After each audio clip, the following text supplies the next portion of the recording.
この世にはびこる善じゃみそぎ払うは我が雫石私全開でご奉仕いたします世間の子ここに見参 Hello folks and welcome to Starlight Dream Dolls. The creation that I present you today is something very special that has been in the making for over a year now.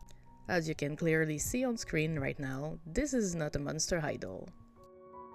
No, she actually is an Obitsu doll, and these are made by a company named Parabox, and they come in a lot of sizes, from tiny to lifestyle. The one I have here is a 27cm female one that came with a large bust. I've ordered her from the company in Japan last year, and she's been waiting to be customized ever since. Okay, so quick side note before we get into deep. So I know that these are in circulation on websites like Wish, and honestly, if you're interested in obtaining one, please do consider ordering directly from Parabox Japan. The reason for that is that, like BGDs, a lot of these kind of dolls are recast or copies. You know, we've seen also Monster High dupes absolutely everywhere. And getting those dupes is hurting a lot of folks. Parabox is quite big, I know, but the counterfeit industry just goes a lot deeper than this, so I humbly ask of you to consider the impact on a large scale. Thanks a bunch. Okay, so the doll. She is made of vinyl, with her torso, chest and belly being quite soft. All of her limbs are easily removable at different points, and her elbows and knees are double jointed, making her able to have quite a range of motions. Her head is also removable, and quite easily so at that, and it opens. She came with a set of anime insert eyes in a color of my choosing. And this is an amazing quality for a doll that is, well, a bit more expensive than most fashion dolls, but much more affordable than a lot of other things. So, you've seen the intro and the thumbnail, and now you're seeing me handling an anime style doll, so yes, I'll be making a fan art. This doll is something special, and it's definitely a gift from me to me. I'm a grown adult, but the geek in me is still alive and kicking, so I dare say it. Today I am making a doll of my waifu. And what a waifu she is. And okay, so I'm giving you a warning right now. I'll be geeking out the whole way because I'm very passionate, and when I love something that much, I can't easily stop myself from talking about it, and ADHD be damned, we are having it today. This lovely lady is called Tamamo-no-Mae, and she's actually a figure in real Japanese folklore, and is known as an evil nine-tailed fox. She's been used in a lot of mangas, animes, and video games ever since, but the version I'm channeling today is from the Fate franchise. So what is Fate? Fate is a massive franchise created by Type Moon, which is the collaborative efforts of writer Nasu Kinoko and illustrator Takeuchi Takeshi. It's part of a bigger universe dubbed the Nasuverse on the writer's name that's been going for years and encompasses many stories in the same world. Okay, so I'll be telling you a bit more while I start working on the doll's face. Like usual, the face was primed with a few coats of Mr. Super Clear Sealant, and I'll be using watercolor pencils to draw in her features. And I'll be also using some soft pastels to add some blush and color. I wanted to keep the anime style, so I went a bit minimalistic on her compared to my usual style of face-up. Now about Fate, long story short. In the world of Fate, some humans are born with an extra pseudo set of nerves that are called magic circuits. Those people are mages, and they use what we call magecraft, which is similar to a blend of magic and science. Every couple of years, 7 chosen mages take part in a ritual called the Holy Grail War. It's like a battle royale where the winners gain access to the Holy Grail, an artifact that can grant wishes. However, the mages don't fight by themselves. To act as their weapon, They each summon a servant. Servants are usually heroic spirits from past eras, resurrected in a temporary body to fight for their summoners or masters' behalf. Or on their behalf, actually, English. English, Sasha, you can do it. Okay, well, over the years the definition of what can make a servant has loosened up quite a bit, and anti-heroes, divine spirits, and even fictional characters were added to the mix, as long as their story or myth is strong enough to qualify. Each is usually associated with one of the 7 servant classes, which are Saber, Archer, Lancer, Rider, Assassin, Caster, and Berserker. To go back on topic, Tamamo-no-Mae is a caster class servant, and she has appeared so far mainly in some video games like Fate Extra, Fate STELLA, and Fate Grand Order, though there's also been a couple of manga adaptations, but I'm not too knowledgeable about all of those. The outfit I chose for my doll, though, is from her appearance in the Fate Grand Order game. Okay, so not affiliated, not sponsored, though I don't think I would mind, but I am a big fan of Grand Order, and I've been playing it since 2018 on the North American server. And, well, it's still going strong today. It's a mobile game, which I understand is not for everyone, especially since, just like other big names in the industry like Genshin Impact, Star Rails, or Art Knight, this is a gacha game. So, yeah, it's very much not for kids, just like my channel. That fact will understandably put off a lot of people, and I understand that absolutely, though I will take the defense for this game. It is absolutely not pay to win, and I am a good example because my finances prevents me from being able to spend some money on the game when I would have wanted to. It's an old school turn-based RPG for the most part, with a huge emphasis on strategy. Even if the first few story chapters are not that great, the writing picks up at some point and it's honestly an amazing journey. Well, I said it's a RPG, but it's not fully accurate. I'd say it's a visual novel first. The story, like I said earlier, is still ongoing, and honestly, the last story chapter that got released earlier this summer had me under its spell. I could not put the game down.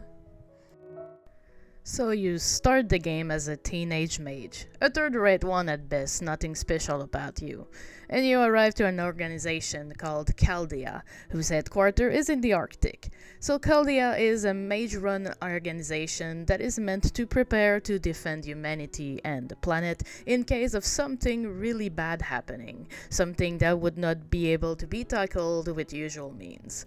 They are training people who would have the potential to be masters, hoping to use the same summoning system that is used in Grail Wars, so servant summoning, to form teams that could save the world. Yet, after your arrival, however, a bomb explodes in the facility. Everything is in shambles and everything points out to the end of humanity as we know it, and it is up to you and a young girl named Mash to save the day. And to that extent, you will have now to travel in the past and sometimes in parallel dimensions and different worlds to recover holy grails that are used by a third party, mysterious third party, to disturb the natural order of things of history as we know it. You meet historical figures along the way, gain contracts with countless servants, and live wild adventures. The story gets progressively more serious, with the first few chapters not being as well written, sadly. And at the same time, the game keeps releasing limited time events, and these are often funny or light-hearted tales. I really love it. It's a really nice blend of fun and, well, more serious, more gritty. And if you play Grand Order, if you happen to play, just let me know in the comments. I will gladly give you my friend code. I just love Fate so much, and, well, I used to love and follow many animes, mangas, and video games franchises, and, well, not so much anymore since I reached my 30s, but, I mean, Fate is my exception. My girlfriend introduced me to it, and we're big fans in my house. And no, I absolutely cannot tell you in which order you should watch the numerous anime adaptations. It's such a polarizing debate in the community. So I'll just say it like that. I've started by watching Fate Zero, and then Unlimited Blade Works. you do what you want with this info. Also, as a bonus, did you know this is not actually my first Fate doll? Back in 2018, I actually made a doll of Mordred Pendragon as one of my first custom Monster High. And then in 2020, I made one of Ibaraki Doji. While Mordred did not stand the test of time, because I had no sealant and really did not know everything that I know now, Ibaraki is still looking at me from my doll shelf ever since. Still one of my favorites. And well, I don't know who or when, but I'm probably not done making Fate art. As for the doll, honestly, I only worked on 2 layers to make that face up, but these took me more time than I would have thought it would, actually. I wanted the lines to be sharp and seamless. The blushing is really subtle compared to what I usually do as well, but overall I'm happy. Not sure in retrospect about those eyebrows, but to be honest, they're still very, very cute. Okay, I'll stop gushing about my love of Fate and actually discuss the doll from now on, because this was probably one of the hardest custom I've ever made, and I think maybe you'd find the whole process interesting. Let's start with the wig.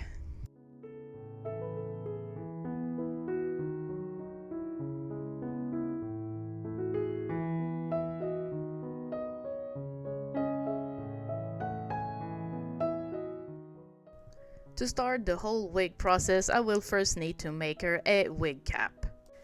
To make said wig cap, I will start by covering the doll with some plastic film, just run-of-the-mill kitchen cling plastic. And then I will take a square of any stretchy fabric that I have on hand and, well, ideally close to the color of the hair, and place it on the head. I then secure it with an elastic and try to stretch the fabric to eliminate all possible folds around the head.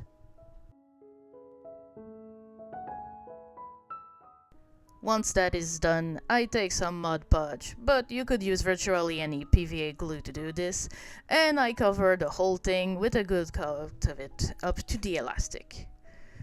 You then want to let it dry completely, and then apply at least 2 more coats, while, of course, letting it dry in between.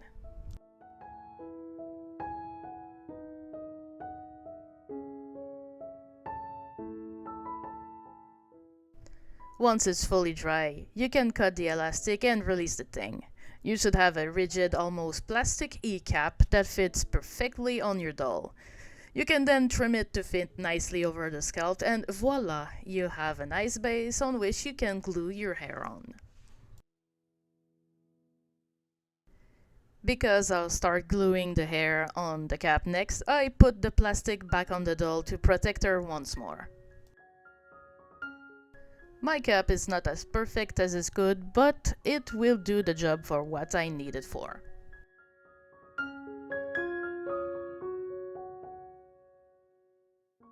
Now to prepare the yarn to make hair. I will walk you through the steps that I do, because I do not brush my yarn anymore and I have longer fibers and less loss of material as a result.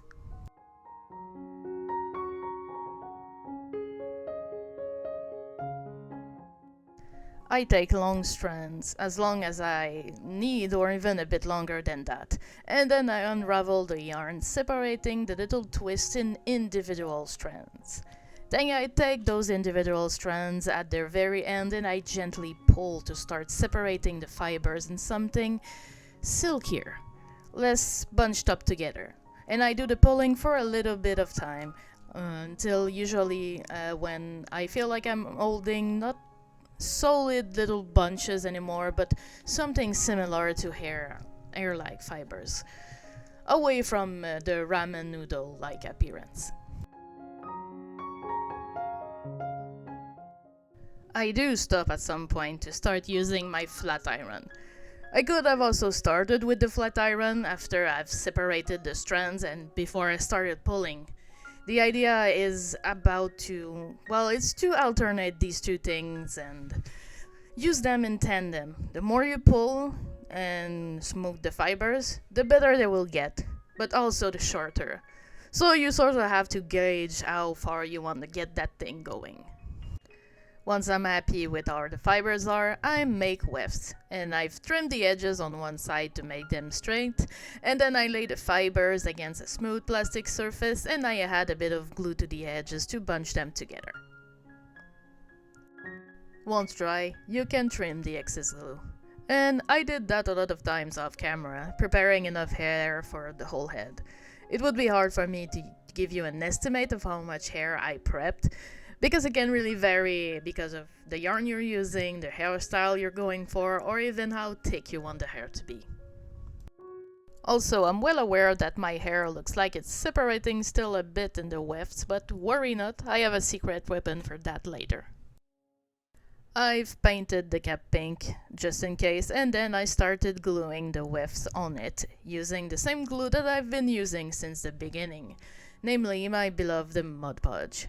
I start with the base of the cap and I slowly make my way up. I do let some layers dry completely in between, but this is mainly because I am making small batches of wefts as I go.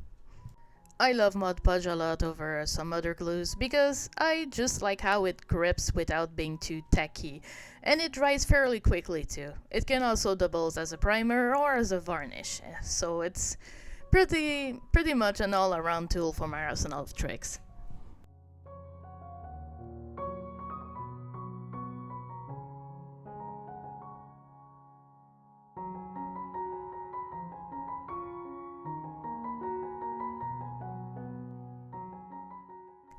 Now to help with the fiber appearances. So, as I went on, I did left some section dry fully. And before adding more hair, I whipped up my flat iron and yes, a brush. I said I wasn't brushing my yarn anymore, which is, well, not completely false. This is a boar bristle brush, and I own it since my days of having hair down to my butt. Its purpose is a bit more for smoothing. Of course, I still do lose some fibers, but I lose much less than I would if I process my yarn with a pit brush.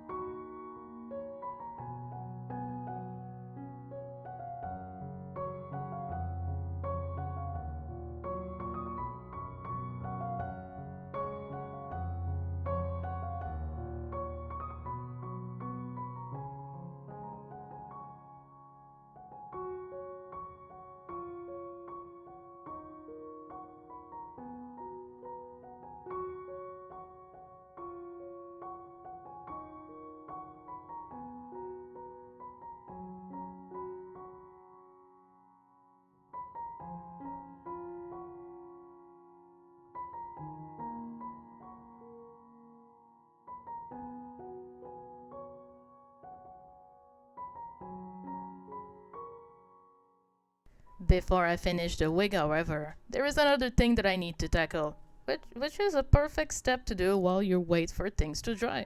So Tamamo does not have human ears, but she has fox ears. She's a kitsune.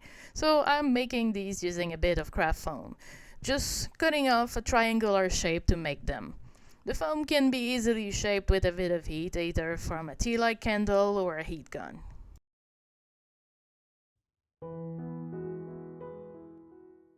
Once formed and placed in shape, I gave them a quick coat of paint before gluing some yarn fibers on them as the fur.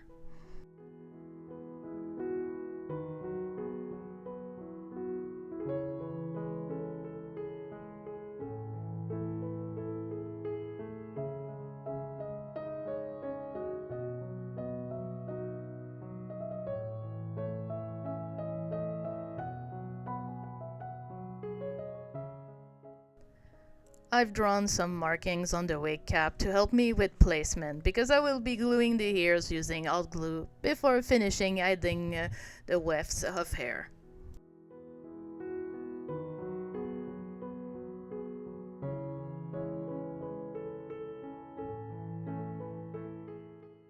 I apparently did not film myself making the part, my apologies, but this is how she looks with all the hair glued to her head. I know the color isn't a perfect match, but I cannot help to love it just as much as it was. I'm really in love with that shade of coral. I'm also pretty proud of just how long the wig is. The yarn is very soft and very delicate, and I was a bit scared of ruining it, but taking it slow definitely did help a lot. Also, if you wonder about the elastic around her head, that is a trick I learned on BGD forum boards a while back. It helps secure wigs on dolls a bit tighter.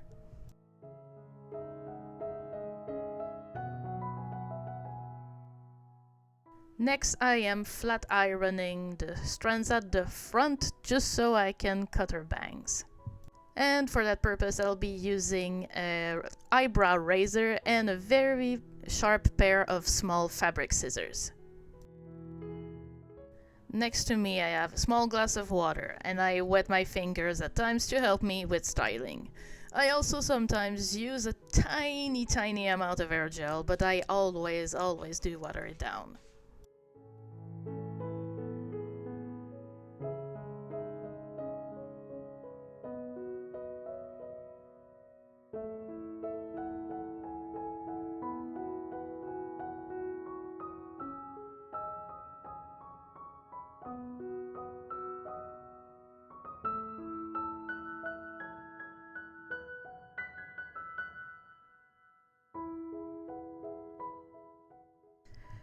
Okay, the outfit. This was a very hard one to pull off.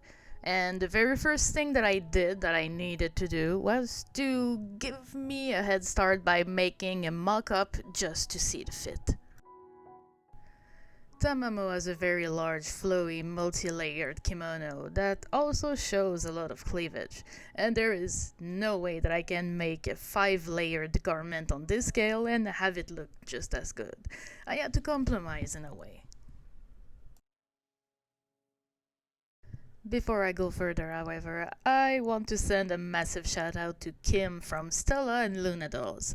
She was kind enough to send me some fabrics for free of charge when she was visiting Canada, and I surely could have not been able to do this doll without her help and her kindness. I've left links to all her socials below. Go give her a follow. She's an amazing person and deserves all the love in the world. I also want to give another big shout out to Katarzyna from SABAKUNOSHI, who recently sent me a lot of ribbons, pearls, knickknacks, and other various things that she had at home and was not using. I used some of these in the creation of these dolls as well, and I've left all her socials below as well, with those from STELLA and Luna Dolls, and you know what to do. And if you love miniatures and dioramas, trust me, you'll absolutely love what she does.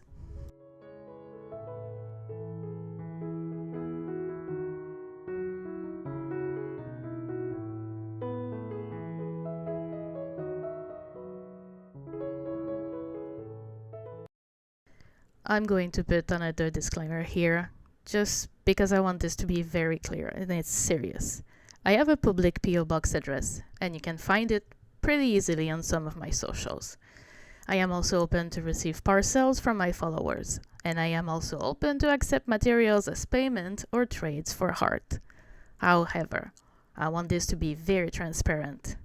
I am not here to take advantage of anyone's kindness.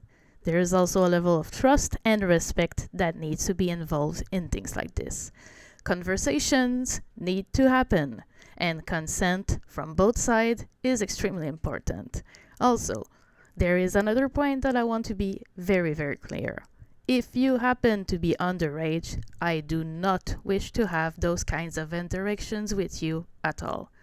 It's important. It's very important to me that I am dealing with people that are adults and that they understand that they are responsible for their own things and their side of any conversation. I do not think that your guardian, if you are underage, would approve either, as I am both a stranger met on the internet and also a 30-something adult. Same wise with friendly interactions. While I do not mind you sending me messages and DMs or tag me on your Instagram to show me your art or even ask for advice, there are boundaries that needs to be respected. Thank you.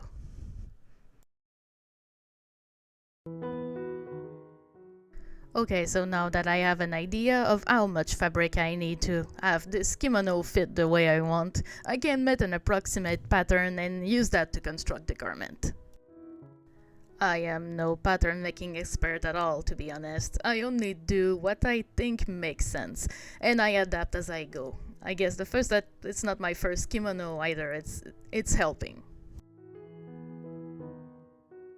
Since the fabrics that I'm using are extremely delicate, I used a bit of temporary fabric glue to help me set some seams before I stitched them.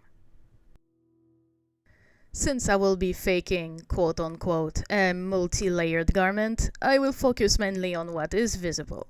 I narrow it down to two main layers. The underlayer is what you see here. It's the white fabric that is mainly visible at the bottom of the garment.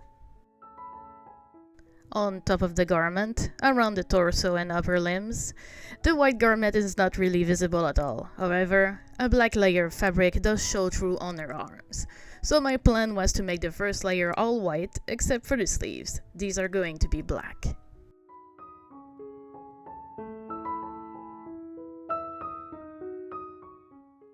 There are some golden lines on the sleeves, and to do them, I decided to use some of the ribbons that I had on hand. These are not perfectly accurate, but they came out very similar in detail. I did not cut all the semi-transparent mesh in between, however, because it really made the material fray quite a lot. I did add some fraying on the ribbons though, and I had to come back later off camera with a very fine brush and some fabric glue to try to hide it as much as possible. The kimono is kept really long on purpose at this stage too. It is like this so I can shorten it if I need to after I'm done with the second layer of fabric and the shoes. The garment, after all, is longer than the woman wearing it. The second layer is much simpler. It is just one big blue kimono shape. I just made another using the same measurements and then I put it on the doll. Gives me a good view to where I will need to cut, because there are openings on the sleeves that shows the black layer under the blue. And a few hours of doing M's by hand later, this is my result. I did my best to try to make my stitching as clean and consistent as possible, and it is not perfect by any means, but I am happy nonetheless because I can definitely feel that my skills are slowly leveling up. And now to fake, quote-unquote, the peaking of all of those layers of the kimonos around the bust line, I made a long ribbon of layers of ribbons. So I stitched them in order, making sure they overlapped in the right sequence and right direction. I carefully did stitch them, each layer with the corresponding color of thread, taking my time to make sure it wasn't showing. And you'll excuse the mess on my desk. This is what happens when you have ADHD and you get into hyperfocus mode. I often cannot tidy up my workspace perfectly until I'm done with the project. There are simply days where it's a bit harder to hide it on camera is all, and I am definitely not the only one doing this. I made another strip of decorated ribbon, but this time it is for the belt, which I think is called an obi. I made enough to hold the kimono around the waist, but also to be able to make the large frontal bow that Tamamo has there on her kimono.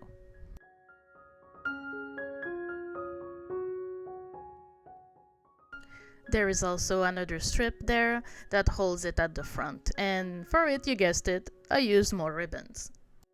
There's also a big golden gem adorning it, and I don't have anything exactly like it, so I took one of these flat gemstones and I decided to simply paint it gold. I am mixing watered down shiny Mod Podge with a bit of gold mica powders. I applied a few coats on the gem and let it dry completely.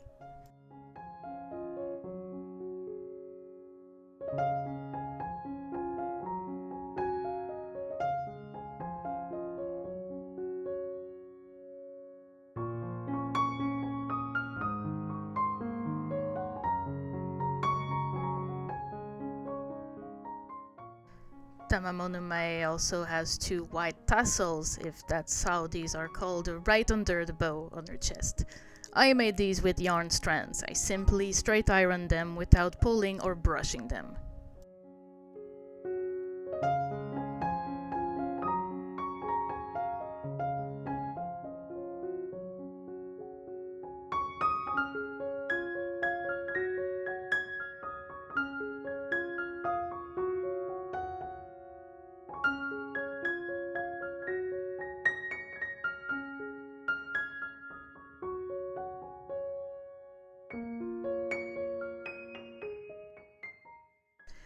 Now on to make a crown, which was possibly the hardest detail of them all. I started out with a base of twisted aluminium wire just to give me a base and a scale. Then I baked, well, overbaked, petal-shaped pieces that I fashioned out of polymer clay, and I started assembling them using some super glue. And I got some on my fingers because I always do. Welcome to Clumsy Dream Dolls. I rolled nat 1 on dexterity, but I am an artist, so you can trust me.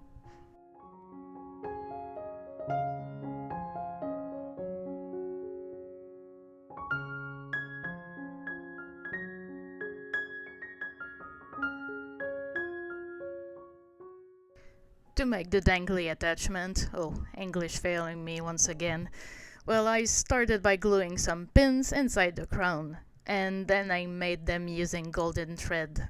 I had the tiny yellow beads and tiny flowers made of polymer clay. I just sandwiched the thread between the flowers.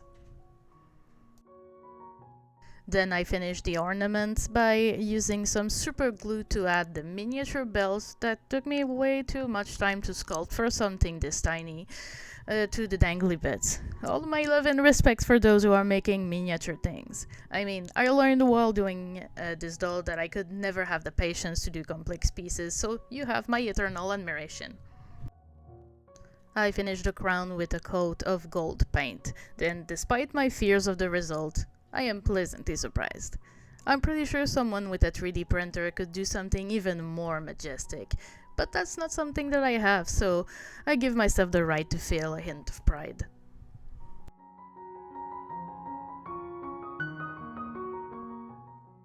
To make her boots, I started by making her long socks out of the same fabric that I used for the kimono.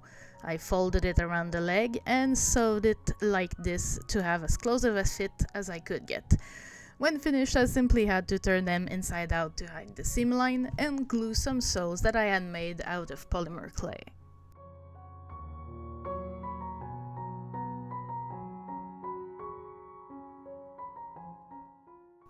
Before I did the gluing, however, I wanted to adjust the fit. The fabric is not stretchy, so it isn't as tight as I would like it to be. To solve that, I used a ladder, or invisible stitch, along the seam line to tighten them up. This made the boots socks non-removable, but this is not an issue for me as I was planning to sew the doll in her outfit anyways.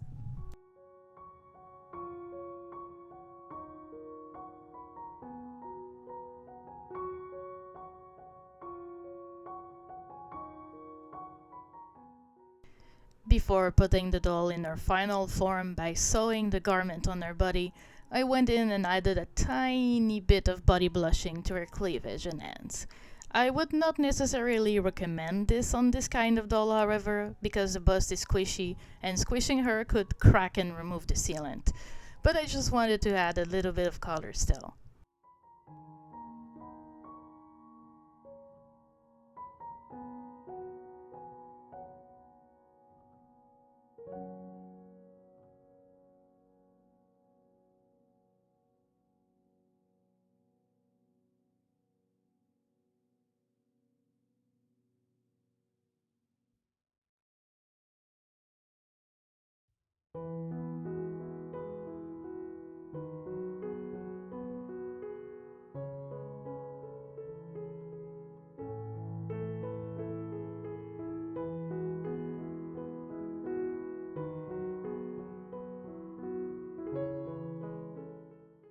Alright, so after debating in my head if I wanted to do it or not, I decided that I was going to try to extend the length of her wig because it was already very long, but it was nowhere near long enough to fit with the character.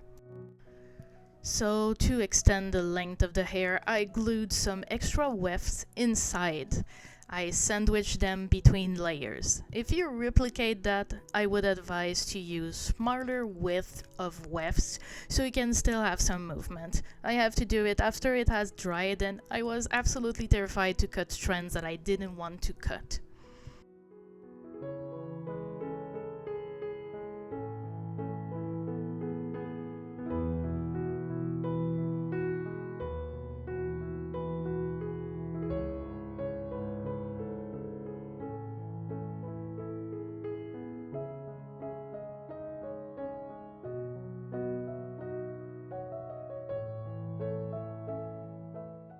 And now we are down to the last bit, which is her tails. She currently have 3 tails in the Fate Cannon, and in these forms they are visible as if they are made of light or energy, and they follow her as she moves.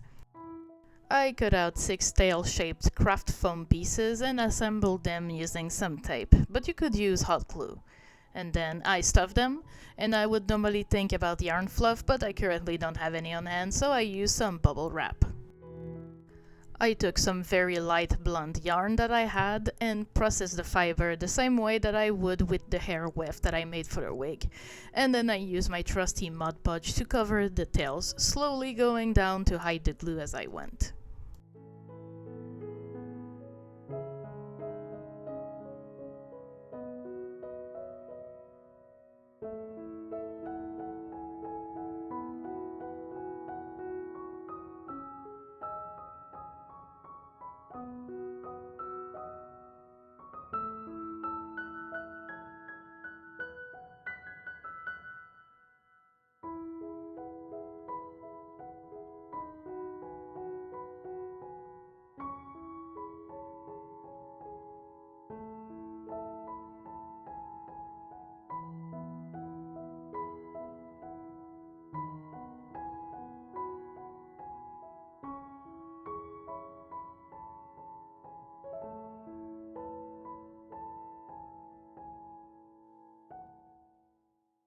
Once I was done with all 3, this is how they looked like.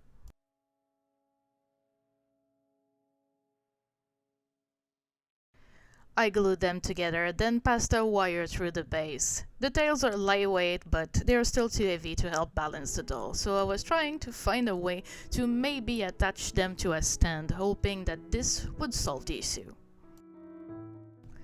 I used the rainbow high doll stand and actually it did perfectly well. I had to lower them a bit though, and I also glued a ribbon to have another point to attach them so they would be better supported. They're still technically removable, even if I doubt frankly that I'll ever remove them, but the option is there.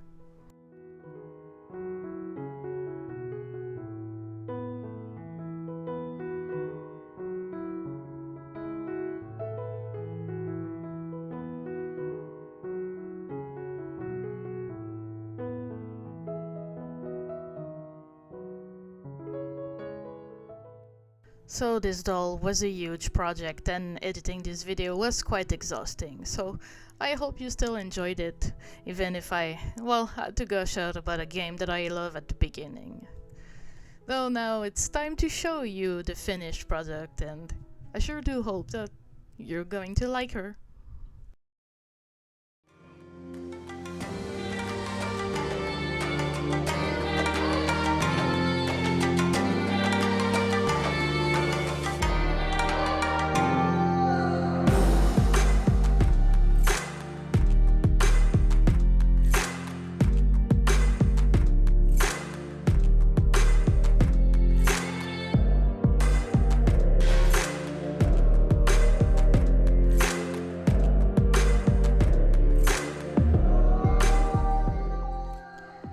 A big thank you and a big shout out to everyone who supports me through Ko-fi, like Charlie and Ari did with monthly donations, and like him who ordered me a commission that is currently in the making. And also another big shout out to Katarzyna from SABAKUNOSHI and Kim from STELLA and Luna Dolls, and also my lovely brother Charlie once again for donating materials that have been helpful and that have been used to help make this doll. I have something cooking in the oven for the spooky season, so fear not, more is coming your way. In the meantime though folks, please, stay safe.